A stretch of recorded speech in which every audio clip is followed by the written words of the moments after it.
আসসালামু আলাইকুম এভরিওয়ান। গল্প কাহিনী বাই ফুলঝুরি থেকে আমি চলে এসেছি ফুলঝুরি। আজকে আপনাদেরকে শোনাবো সালমা চৌধুরীর লেখা আমৃত্যু ভালোবাসি তোকে। আবিরের ভ্রু কুঁচকে আসে, দু ভ্রুর মাঝে কয়েক স্তর ভাঁজ পড়ে। গুরুগম্ভীর কণ্ঠে বলে, কী সব বাজে কথা বলছিস? অনেক হয়েছে, এবার থাম। আবির পুনরায় উচ্চস্বরে বলে, কেন থামব? আমি কি এমন বাজে কথা বলছি? তুমি বেশ কিছুদিন যাবৎ আমার বোনকে ইগনোর করতেছো। কি ভাবছো আমি দেখি না? আমাকেও কিছু শেয়ার করো না। নিজের মর্জি মতো চলো। 3 দিনের জন্য বাড়ি থেকে গায়েব হয়ে গেছো। এত এত কল দিলাম, রিসিভ করার প্রয়োজন মনে করনি। একটা সময় পর্যন্ত যে আবির ভাইয়া বলতো আমার বোনের চোখে নিজের ধ্বংস দেখে, সেই এখন আমার বোনের হাস্যোজ্জ্বল জীবনটাকে ধ্বংস করতে উঠে পড়ে লেগেছে। সত্যি করে বলো, আমার বোনের থেকেও তোমার জীবনে কী এমন গুরুত্বপূর্ণ জিনিসের আবির্ভাব হয়েছে যে তুমি আমার বোনকে এত অবহেলা করছো? নাকি তোমার জীবনে নতুন কোনো রমণীর আগমন ঘটেছে যে আমার বোনের থেকেও? তানভীর কথা সম্পূর্ণ করার আগে আবির রাগান্বিত কণ্ঠে বলল, আমার লোচনে দেখা ভয়ঙ্কর সুন্দরী হলো আমার মেঘ। এই তল্লাটের লক্ষ কোটি সুশ্রীদের ভিড়েও আবিরের দৃষ্টি এক কাদম্বিনীতেই আটকাবে। নিষ্ঠুর পৃথিবীতে তার মেঘাচ্ছন্নতা ব্যতীত আবিরকে ধ্বংস করার কোনো অস্ত্র এখনও আবিষ্কৃত হয়নি। শেষবারের মতো বলছি, কান খুলে শোন। তোর বোনই আমার জীবনের একমাত্র রমণী, যার আগে বা পরে ভুলক্রমেও কোনো মেয়ে আমার জীবনে আসেনি, আর আসবেও না। তোর বোন ছিল, আছে, আর সারা জীবন পাশে থেকে এই আবিরের ওপর তার কর্তৃত্ব চালাবে। এক আবিরের প্রাণ এক মেঘেতেই নিবদ্ধ। যদি তাই হয় তবে আমার বোনের প্রতি এত অবহেলা কেন? আমার বোনকে কেউ অবহেলা করবে এটা আমি কখনো সহ্য করব না। সে যদি সাজ্জাদুল খান আবিরও হয় তাও আই ডোন্ট কেয়ার। আবির ভ্রু উঁচিয়ে চোখ বড় করে তাকিয়ে আসে। তানভীর যে তাকে ঠান্ডা হুমকি দিচ্ছে আবির খুব ভালোই বুঝতে পারছে, তাই এভাবেই চেয়ে আসে। ভাই হিসেবে কি আমি চাইবো না যে আমার বোন সবসময় হাসি খুশি থাকুক? এটা কি আমার অপরাধ? আবির নিজের চেয়ারে হেলান দিয়ে বসে কণ্ঠস্বর দ্বিগুণ ভারী করে বলে, আমার তোর বোনকে অবহেলা করার জন্য তোমার বোনই দায়ী। ওকে আমি যতটা সম্ভব আগলে রাখি। ভার্সিটিতে ওঠার পর থেকে সব রকম স্বাধীনতা দিচ্ছি, শুধুমাত্র তোর বোনকে খুশি রাখার জন্য।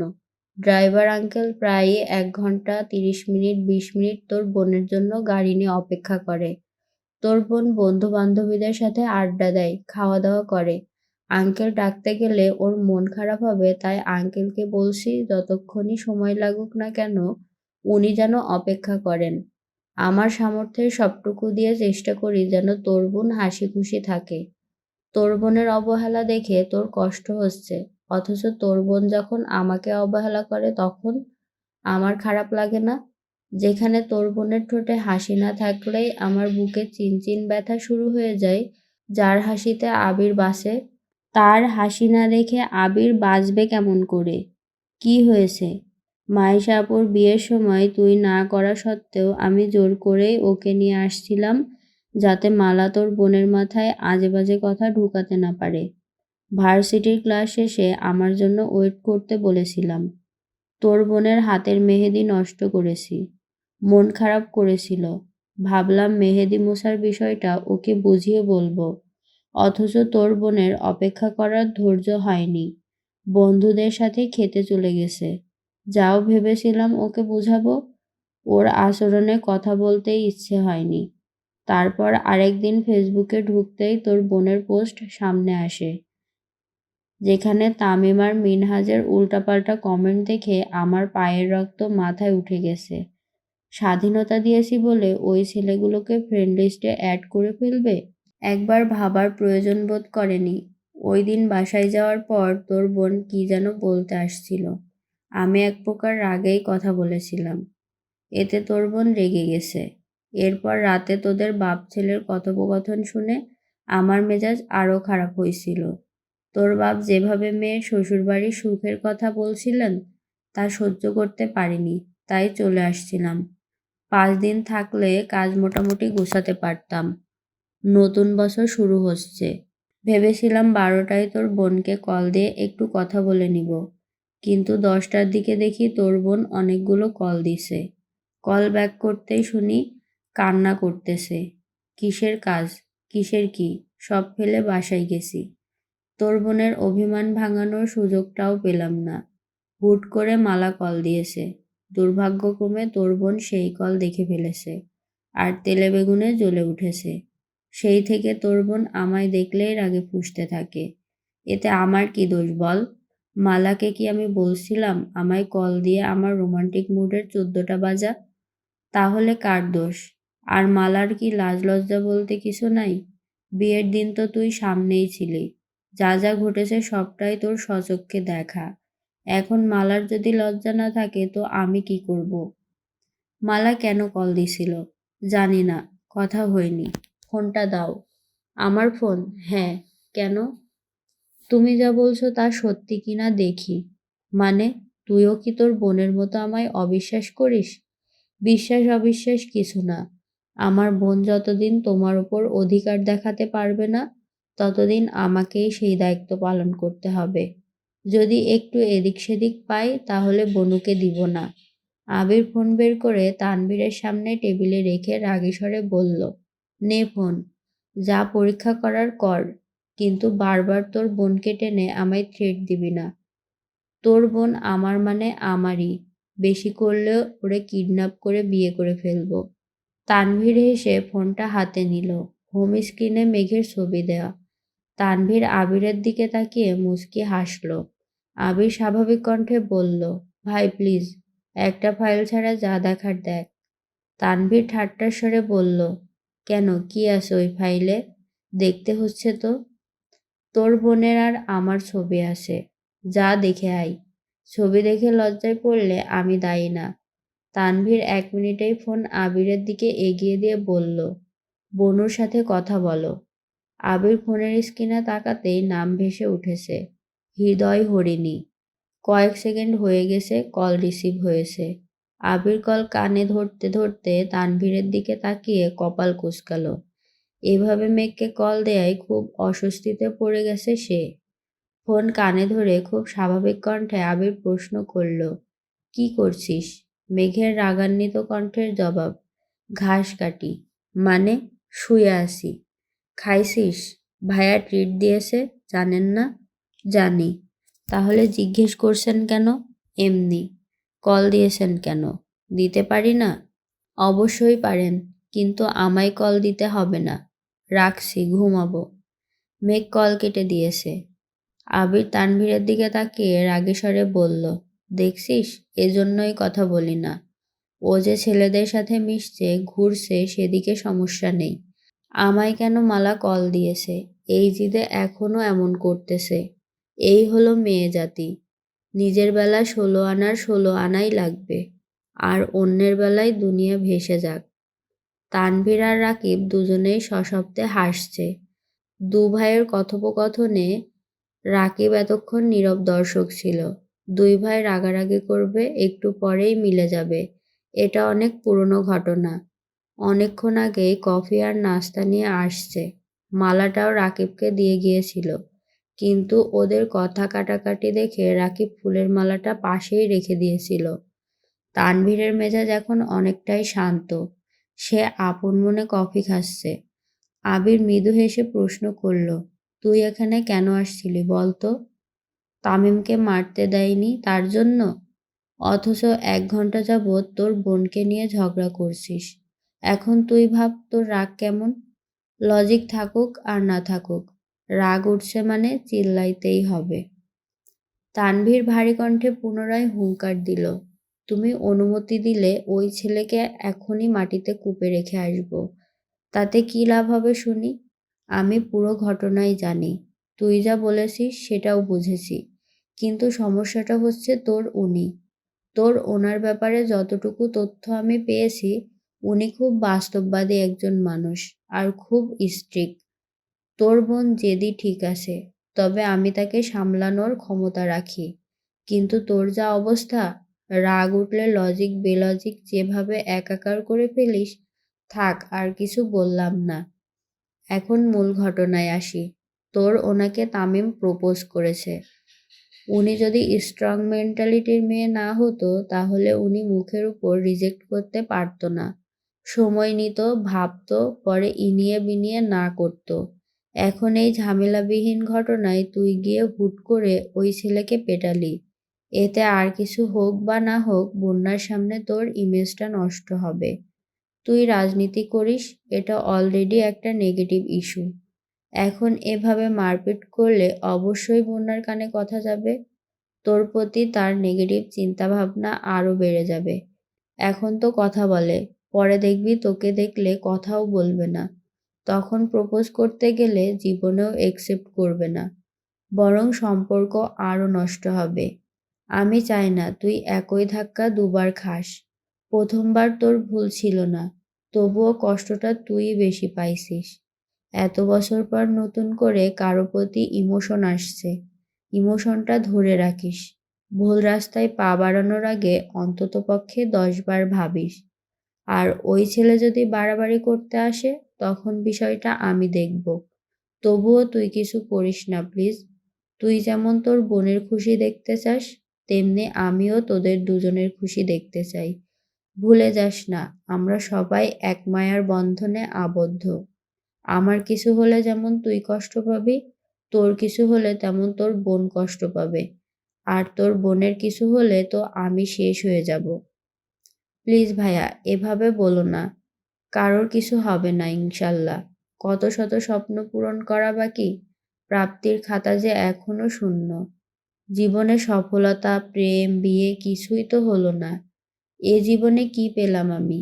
আমার কত কিছুর ইচ্ছে, মামা ডাক শোনার, সেই ইচ্ছেটাও তো কেউ পূরণ করছে না। তানভীরের কথা শুনে আবির শুকনো মুখেই বিষম খেল। রাকিব তাড়াতাড়ি পানির গ্লাস এগিয়ে দিচ্ছে।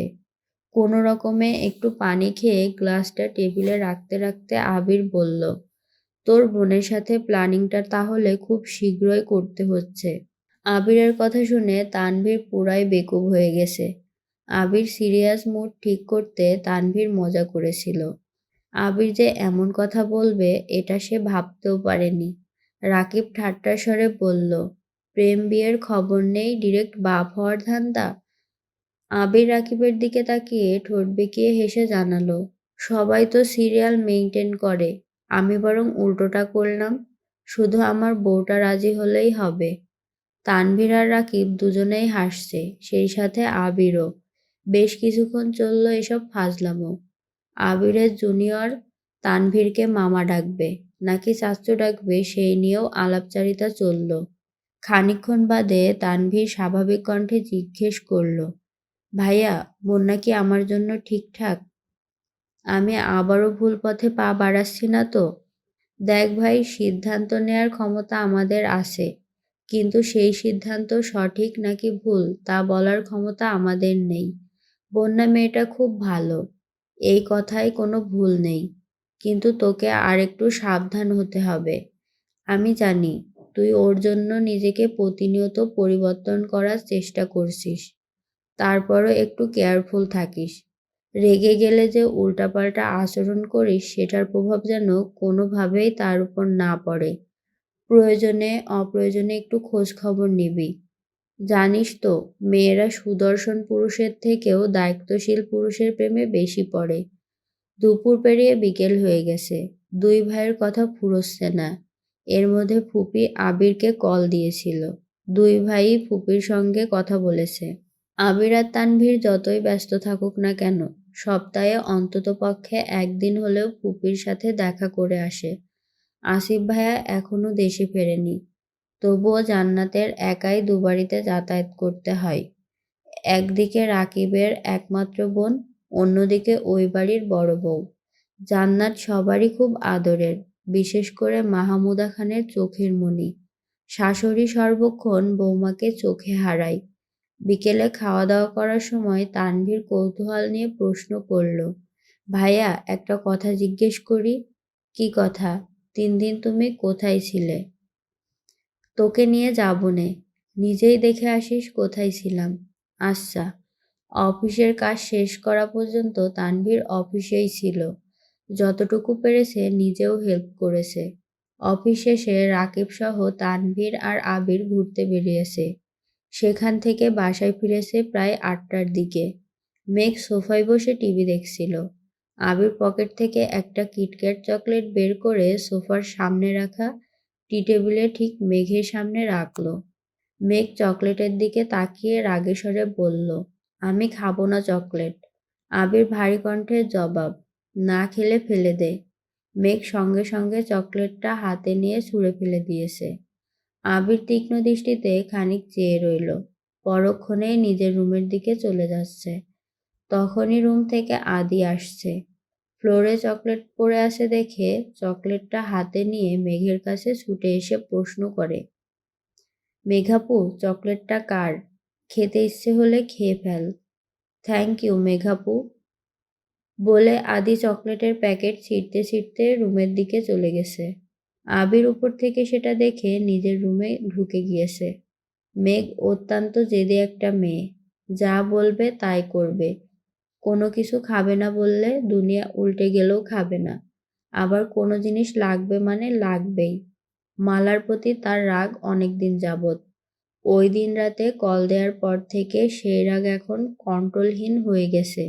রাত 12টার পর কোনো মেয়ে কোনো কারণ ছাড়া কোনো ছেলেকে কল দেয় না। যদি এমনটাই হয় যে আবির মালাকে পছন্দ করে না, এমনকি তার হাতে আশিক নামটাও আবিরই লিখিয়েছিল, তবে কেন মালা আবারও আবিরকে কল দিবে? আর আবিরই বা কেন মালাকে ব্লক করছে না? মূলত এই জিদেই মেঘ এমন আচরণ করেছে। 9টা 30 নাগাদ তানভীর বন্যার নাম্বারে কল দিয়েছে। 2বারের বেলায় কলটা রিসিভ হলো। বন্যা সঙ্গে সঙ্গে সালাম দিয়েছে। তানভীর সালামের উত্তর দিয়ে কিছুটা রেগে প্রশ্ন করল, তোমার চোখে কি সমস্যা আছে? কই না তো, কেন? তোমাকে কয়েক ঘন্টা আগে ফ্রেন্ড রিকোয়েস্ট পাঠিয়েছি, দেখোনি?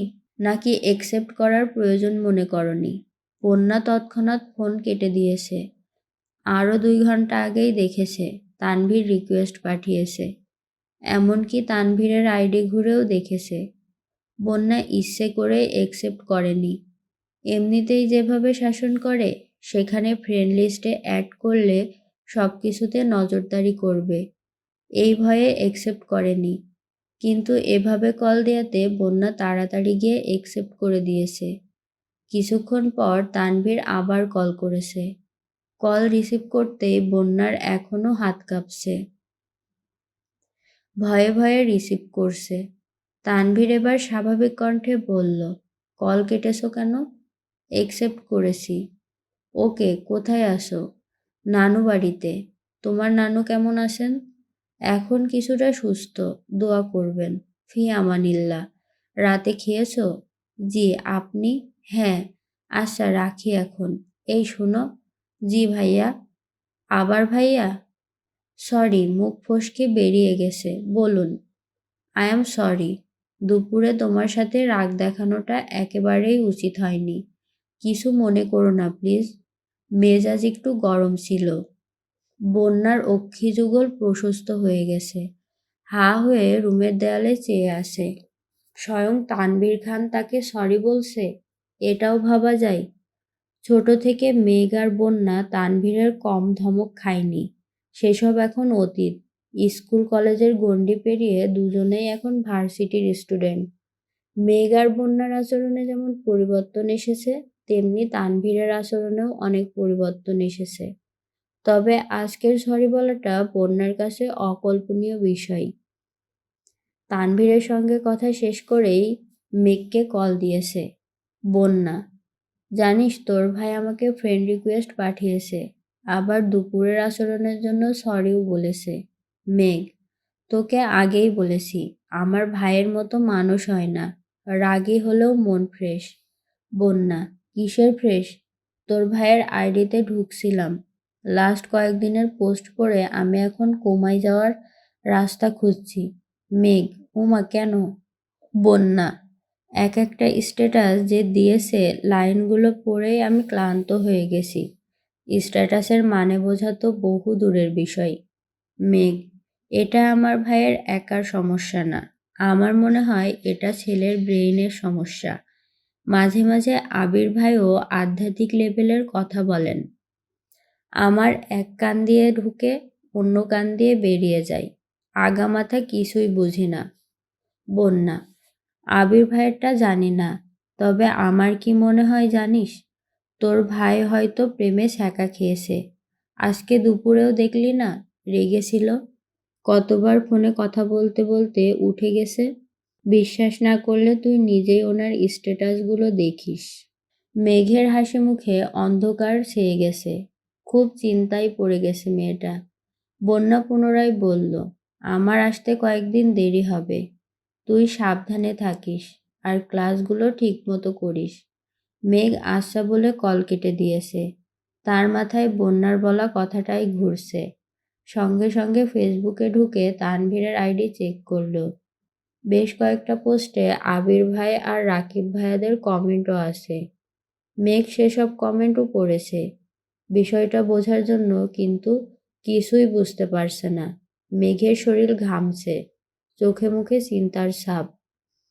ফোন রেখে রুম থেকে বেরিয়ে তানভীরের রুম পর্যন্ত আসছে। দরজা ভেতর থেকে লাগানো। রুমে কম সাউন্ডে গান বাজতেছে। একাকী মন আজ নীরবে, বিভাগী তোমার অনুভবে, ফেরারি প্রেম খুঁজে ঠিকানা, আকাশে মেঘ মানে বোঝো কিনা। গানটা শুনে মেঘ কয়েক সেকেন্ডের জন্য স্তব্ধ হয়ে গেছে। কিছুটা ভেবে 2 কদম পিছিয়ে গেছে। ডাকবে কিনা বুঝতে পারছে না। মনে অশান্তির ঝড় চলছে। চলে যেতে নিয়ে পুনরায় এসে দরজায় ডাকলো। ভেতর থেকে তানভীর প্রশ্ন করে, কে? আমি। দরজাটা খুলো। তানভীর সঙ্গে সঙ্গে দরজা খুলে দিয়েছে। মেঘ তানভীরকে পাশ কাটিয়ে রুমে ঢুকে ফোনের গানটা অফ করে একটা চেয়ার টেনে ঠিক করে রুমের মাঝখানে ফ্যানের নিচে বসেছে। মেঘের এমন আচরণে তানভীর একটু অবাক হয়েছে। মেঘের দিকে তাকিয়ে শুধালো, এত রাতে তুই এখানে? কিছু হয়েছে? হ্যাঁ হয়েছে, তবে আমার না, তোমার। তানভীর ঢোক গিলে নিজেকে স্বাভাবিক রাখার চেষ্টা করে। বন্যা নিশ্চয়ই মেঘকে কিছু বলেছে, আর তার জন্যই মেঘ এসেছে। মেঘ হঠাৎই গুরুগম্ভীর স্বরে প্রশ্ন করে, তুমি এমন ছ্যাঁকা খাওয়া গান শুনছিলা কেন? কি হয়েছে তোমার? কিছু হয়নি, গানটা ভালো লাগে তাই শুনছিলাম। এসব গান তারাই শুনে যাদের মনে অনেক দুঃখ। তোমার মনে কিসের দুঃখ বলো? কে তোমায় কি বলেছে? তানভীর মৃদু হেসে জবাব দেয়, আমায় আবার কে কি বলবে? কিছু হয়নি আমার, টেনশন করিস না। টেনশন তো করতেই হবে। দুপুর থেকে তোমার মধ্যে অস্বাভাবিকতা লক্ষ্য করছি। বাই এনি চান্স তোমার কি তার সঙ্গে কোথাও দেখা হয়েছিল? কার সঙ্গে? তোমার অতীত, যার জন্য তুমি এখনো এসব গান শুনতেছ? মাথা নষ্ট হয়েছে তোর? আমি কাউকে মিস করে এসব গান শুনছি না। আর কারো সঙ্গে আমার দেখাও হয়নি। তুই অযথা চিন্তা করছিস। সত্যি বলছো নাকি আমাকে বোকা বানাচ্ছ তা আমি জানি না, কিন্তু আর কোনো দিন তোমায় যেন ছ্যাঁকা খাওয়া গান শুনতে না দেখি। যদি আমার কথা না মানো, তবে আব্বু, বড় আব্বু সবাইকে বিচার দিব। আচ্ছা ঠিক আছে, তুই যা বলবি তাই হবে। এখন আজে বাজে চিন্তা বাদ দে। শুধু শুধু চিন্তা করে চেহারাটাকে পেতনির মতো করতেছিস। ঘুমা গিয়ে। উঠে যেতে নিবে হঠাৎই মেঘ থমকে দাঁড়িয়ে শক্ত কণ্ঠে বলা শুরু করলো, ভাইয়া শোনো, কোনোদিন যদি ভুলক্রমেও ওই মেয়ের সঙ্গে তোমার দেখা হয়ে যায়, চোখ বন্ধ করে একটা থাপ্পড় মারবা। তুমি না পারলে আমায় বইলো, আমি দিবনে। প্রয়োজনে আমার 15-20টা বান্ধবী নিয়ে যাব। সবাই একটা করে থাপ্পড় দিলে ওই মেয়ে শেষ। আর শুনো, থাপ্পড় কিন্তু এক গালেই দিবা, তাহলে ওই মেয়ের আর জীবনে বিয়ে হবে না। মেঘের কথা শুনে তানভীর নিঃশব্দে হাসছে, কিন্তু মেঘের চোখ রাগে জ্বলছে। আচমকা দরজা থেকে আবির বলে ওঠে, আলী আহমেদ খান, মোজাম্মেল খান এখন কোথায়? ওনাদের আদরের মেয়ের এই রূপ কি তারা দেখেন না? তাদের মতে আবির গুন্ডা আর মেঘ একমাত্র লক্ষ্মী, তাই না? আমিও ভিডিও করে রেখেছি। আরেকদিন আমায় কিছু বললে আমিও দেখিয়ে দিব তাদের লক্ষ্মী মেয়ে কোন লেভেলের গুন্ডি। মেঘ চোখ গোল গোল করে আবিরের দিকে তাকিয়ে আসে। আবির মিটিমিটি হাসছে। মেঘ গাল ফুলিয়ে শ্বাস ছেড়ে রাগী স্বরে বলল, ডিলিট করুন ভিডিও। আগে এক কাপ কফি নিয়ে আয়, তারপরে ভেবে দেখব। আমি কফি করতে পারি না। মেঘ মনে মনে বিড়বিড় করে বলল, আমি কেন কফি করব? রাত 12টার পরে যার সাথে কথা বলেন তাকে বলতে পারেন না? আবির কোমল কণ্ঠে বলে, পারি না বললে কিভাবে হবে? শিখতে হবে তো। আমি শিখিয়ে দিচ্ছি, বানিয়ে নিয়ে আয়। মেঘের ইচ্ছে না থাকা সত্ত্বেও কফি বানাতে যাচ্ছে। আবির পুনরায় ডেকে উঠল, সাবধান, হাত পুড়ায়েন না আবার। আবির তানভীরের সাথে 2 মিনিট কথা বলে দ্রুত নিচে আসছে। মেঘ ততক্ষণে গ্যাসে পানি গরম দিয়েছে মাত্র। আবির রান্নাঘরে এসে শান্ত কণ্ঠে বলল, যা, আমি করতেছি। আপনিই যদি করবেন, তবে আমায় পাঠাইছিলেন কেন? তোরে কিছু বললে তো ভয় লাগে। যদি হাত পা পুড়াইয়া ফেলিস, তাহলে তো জীবনের জন্য আমার কফি খাওয়া বন্ধ হয়ে যাবে। এখন ভিডিওটা ডিলিট করুন। ভিডিও করিনি, ডিলিট কি করব? মানে, আপনি আমার সাথে ফাজলামো করছেন? জি ম্যাম। মেঘ রাগে আবিরের মুখের পানে চেয়ে আসে। আবির মুচকি হেসে শুধালো, রাগ করছেন? মেঘ রাগে ফুঁসছে। আবির পুনরায় বলল, রাগটা কি একটু কমানো যায় না? মেঘের রাগ দ্বিগুণ বেড়ে গেছে। রাগে গজগজ করতে করতে বলে, আমার রাগে কার কি যায় আসে? আবির নরম স্বরে বলল, সরি। মেঘ ভেংচি কেটে চলে যেতে নিলে আবির ডেকে বলে, কাল বিকেলে রেডি থাকিস, একটা জায়গায় নিয়ে যাব। আমি যাব না। কেন? আমার কোথাও যাওয়ার মুড নেই, তাও আবার আপনার সাথে। ঠিক আছে, আমার সাথে না গেলেও তানভীরের সঙ্গে যাস।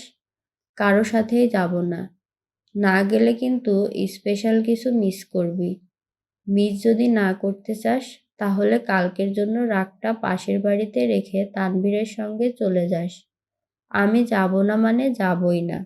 মেঘ রাগে কটমট করতে করতে চলে যাচ্ছে।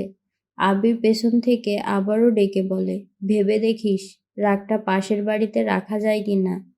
মেঘ আর পেছন ফিরে তাকায়নি। বিড়বিড় করে বকতে বকতে রুমে চলে গেছে। সকাল থেকে আবির আর তানভীর বাসায় নেই। অফিস 3 দিনের ছুটি। কিন্তু দুভাই ভোরবেলা না খেয়েই বেরিয়ে পড়েছে। তানভীর ঠিক 2টার সময় বাসায় ফিরেছে। 1 থেকে 1.5 ঘন্টা মেঘকে বুঝিয়েছে, রিকোয়েস্ট করেছে রেডি হওয়ার জন্য। কিন্তু জেদি মেয়ে যাবে না মানে যাবেই না। আবিরের প্রতি ক্ষোভই কমছে না তার। আবির ভাইকে দেখলে একটু একটু প্রেমানুভূতি জাগলেও তানভীরের কথা মনে পড়তেই সব ভুলে যায়। তানভীর ভাইয়ের মতো তার জীবনটাও না এমন হয়। মালার সাথে যদি আবির ভাইয়ের সত্যিই কিছু থেকে থাকে, তবে তাকেও তার ভাইয়ের মতো ছ্যাঁকা খাওয়া গান শুনে জীবন কাটাতে হবে। এসব ভেবে মাথা ব্যথা শুরু হয়ে যায়। মেঘকে বোঝাতে ব্যর্থ হয়ে তানভীর 4টার দিকে আবার বেরিয়ে পড়েছে। আলী আহমেদ খান আর মোজাম্মেল খান সন্ধ্যায় সোফায় বসে চা খাচ্ছেন আর গল্প করছিলেন। সেই সকালে আবির আর তানভীর বেরিয়েছিল। তানভীর 2 ঘন্টার জন্য বাসায় ফিরলেও আবির সারাদিনে ফেরেনি। বিষয়টা দু ভাইয়েরই নজরে পড়েছে।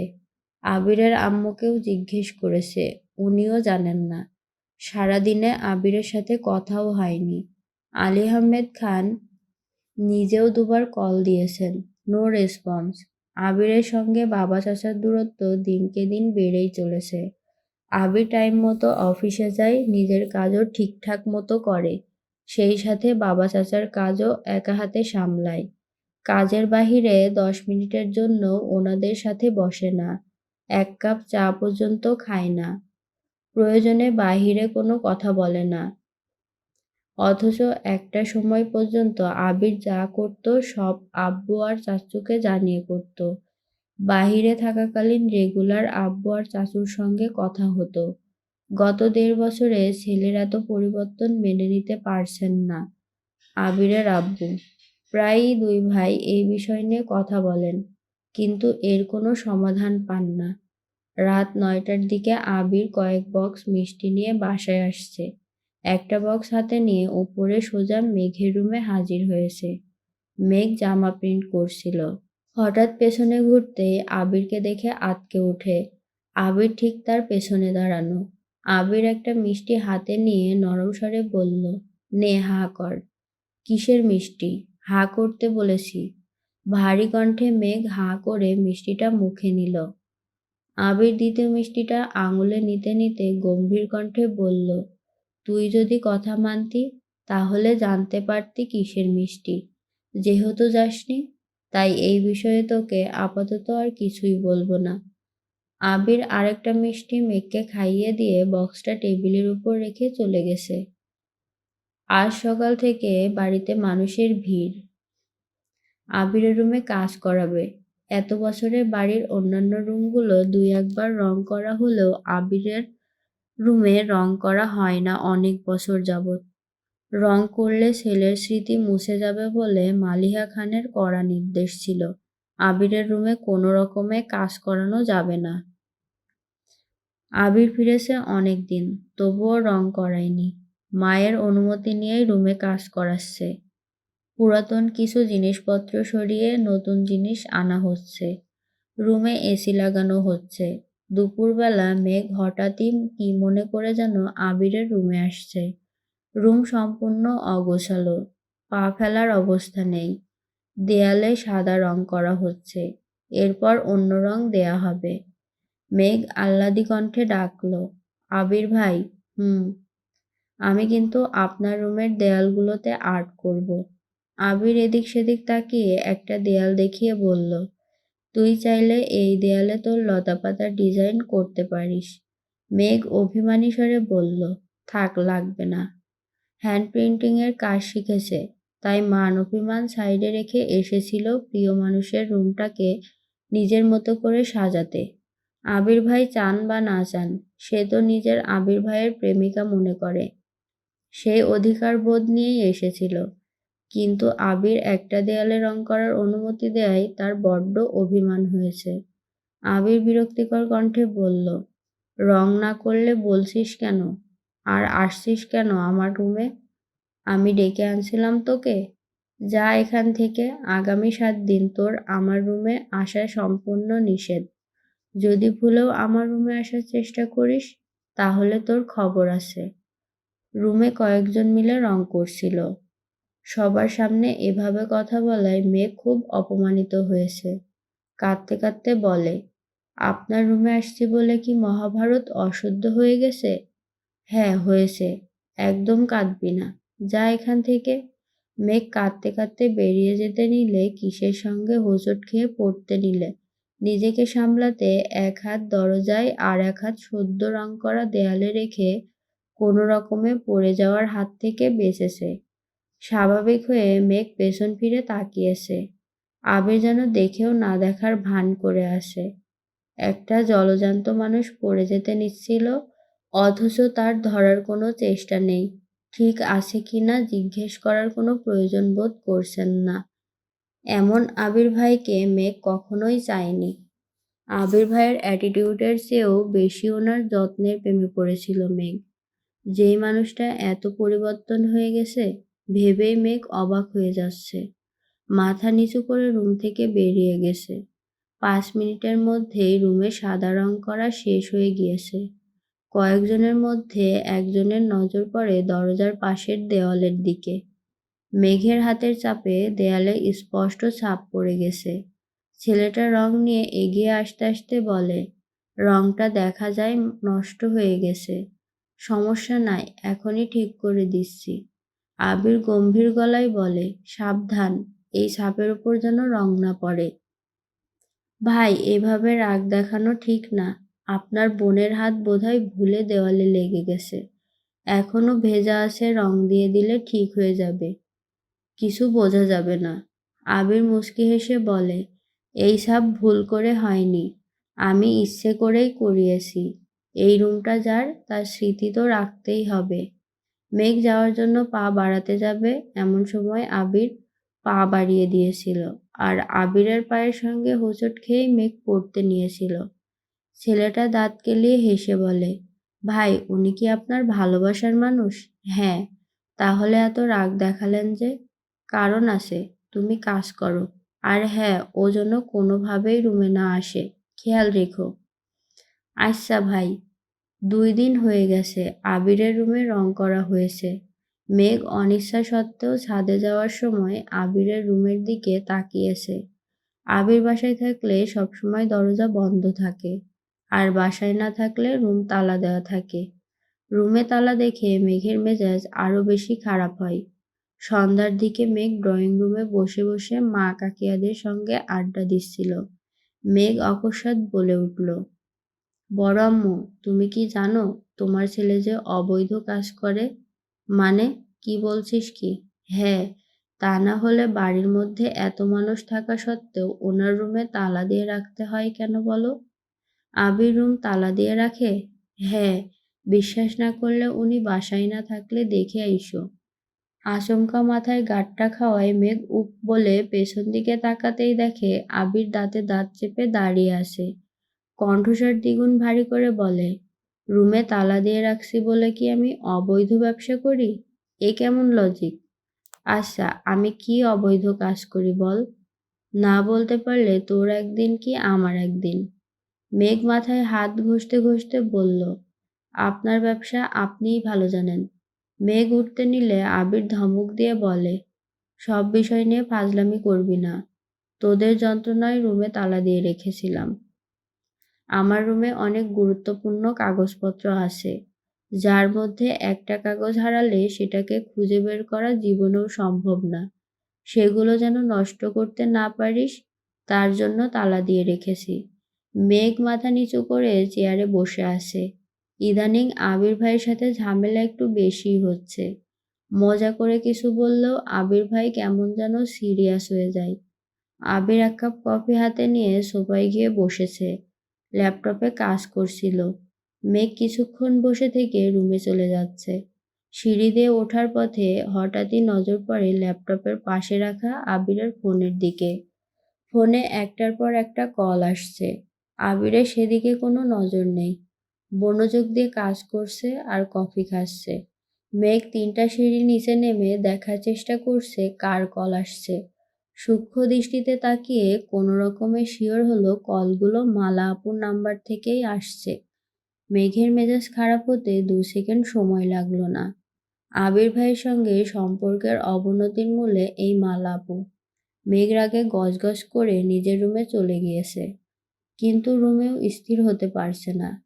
একবার রুমের বেলকনিতে যাচ্ছে, একবার শুইতেছে, রুম থেকে বেরিয়ে সিঁড়ি পর্যন্ত এসে আবার রুমে চলে যাচ্ছে। কি করবে না করবে বুঝতে পারছে না। একবার রুম থেকে বেরিয়ে বেলকনিতে আসতেই নিচে নজর পড়ে সোফায় আবির ভাই নেই। ল্যাপটপ ফোন এমনিতেই পড়ে আছে। রান্নাঘরেও কেউ নেই। মেঘ দ্রুত সিঁড়ি দিয়ে নেমে আসে। ফোনের লক খোলা দেখে তাড়াতাড়ি করে কল লিস্টে ঢুকেছে। মালা আপুর নাম্বার থেকে মোট 35টা মিস কল এসেছে। তখনই ফোনে একটা মেসেজ আসছে। মেঘ মেসেজে চাপ দিতেই মালার নাম্বার থেকে আসা শত শত মেসেজ চোখের সামনে ভেসে ওঠে। যত ধরনের আবেগী প্রেমময় কথা আছে সবই বলেছে। এত মেসেজ পড়ার সময় নেই। লুকিয়ে আবিরের ফোন দেখছে, এই ভয়ে হাত কাঁপছে। আগেও কয়েকবার আবিরের ফোন ধরতে নিষেধ করেছিল, তারপরও মেঘ ফোন ধরেছে। কয়েকটা মেসেজের উপরে হঠাৎই আবিরের দেয়া একটা মেসেজ চোখে পড়ে। মেসেজটাতে লেখা ছিল, তোকে আর কিভাবে বললে আমাকে বিরক্ত করা বন্ধ করবি বল? বহুবার বলেছি আমি সিঙ্গেল না। যদি মনে করিস ঘন্টায় 100 মেসেজ করলে আমি গার্লফ্রেন্ডের সঙ্গে ব্রেকআপ করে তোর সঙ্গে রিলেশনে যাব, তাহলে তুই বোকার স্বর্গে বাস করছিস। কারণ আমার এমন কোনো সুযোগ নেই। এখন পর্যন্ত কাউকে বলিনি, তোকেই প্রথম বলছি। আমি বিবাহিত। বাসার কেউ জানে না যে আমি বিয়ে করেছি। বিদেশে বউ। সহসা আবির মেঘের হাত থেকে ফোন কেড়ে নেয়।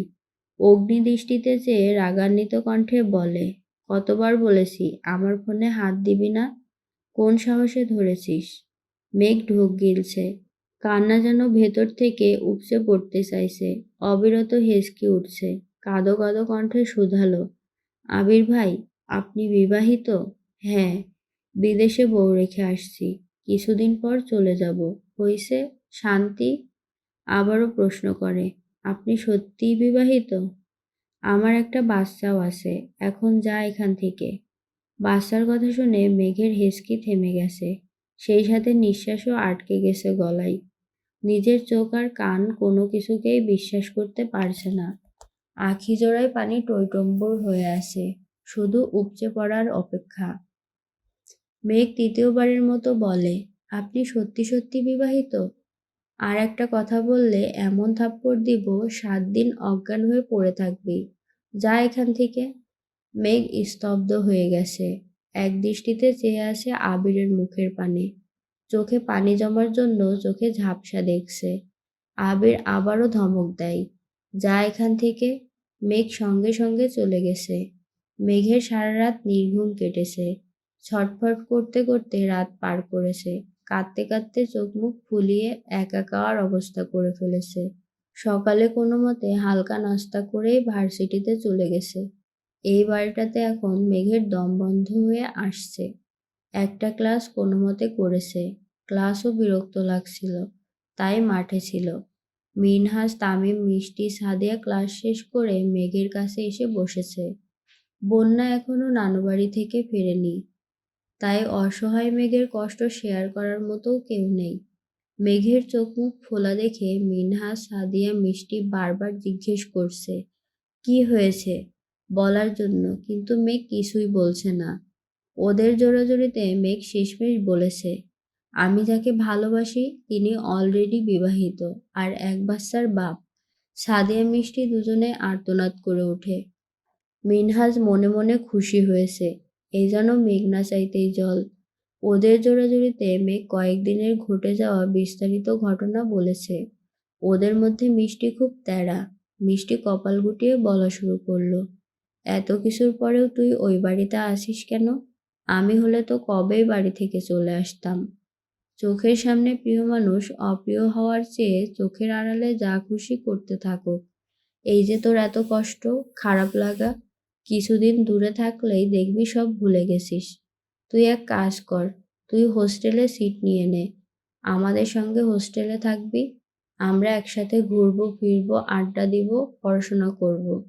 দেখবি তোর মাথা থেকে ওনার ভূত একেবারে চলে যাবে, তখন আর আবেগ কাজ করবে না। মেঘ আবারও কান্না শুরু করেছে। ওরা সবাই বুঝিয়েও মেঘকে শান্ত করতে পারছে না। কাঁদতে কাঁদতে হিজাব অর্ধেক ভিজিয়ে ফেলেছে, চোখ মুখ লাল টকটকে হয়ে গেছে। সাদিয়া, মিষ্টি, মিনহাজ, তামিম প্রায় ঘন্টাখানেক বুঝিয়েছে। তাদের সব কথার মূল কথা, মেঘ যেন বাড়ি থেকে চলে যায়। মেঘ হোস্টেলে আসলে মিনহাজের জন্য বেশ সুবিধা হবে, তাই মিনহাজ আরো বেশি উৎসাহ দিচ্ছে। শেষ পর্যন্ত মেঘও মন স্থির করেছে, সে বাড়ি থেকে চলে আসবে। ভার্সিটি কোচিং করার সময় একবার মন স্থির করেছিল, ভার্সিটিতে চান্স পেলে বাড়ি ছেড়ে চলে যাবে, কিন্তু আবির ভাইয়ের আবেগে জড়িয়ে এতদিন বাড়ি ছাড়ার ইচ্ছে হয়নি। তবে ইদানিং আবির ভাইয়ের আচরণ প্রতিনিয়ত মেঘকে কষ্ট দিচ্ছে। গতকালের বলা কথাটাতে মেঘ পুরোপুরি বিধ্বস্ত হয়ে পড়েছে। এমত অবস্থায় তার পক্ষে একই বাড়িতে আবিরের মুখোমুখি চলাফেরা করা কোনোভাবেই সম্ভব না। তাই সিদ্ধান্ত নিয়েছে সে সত্যি হোস্টেলে চলে আসবে। স্যারের সাথে কথা বলেও ফর্ম নিয়ে গেছে। ভার্সিটি থেকে ফেরার পর থেকে মেঘ হালিমা খানের রুমেই শুয়ে আছে। এই বাড়ি ছেড়ে, বাড়ির মানুষগুলোকে ছেড়ে, আম্মুকে ছেড়ে হোস্টেলে চলে যাবে। ভাবতেই বুকের ভেতরটা কেঁপে উঠছে। মাকে জড়িয়ে ধরে ফুপিয়ে ফুপিয়ে কাঁদছে মেঘ।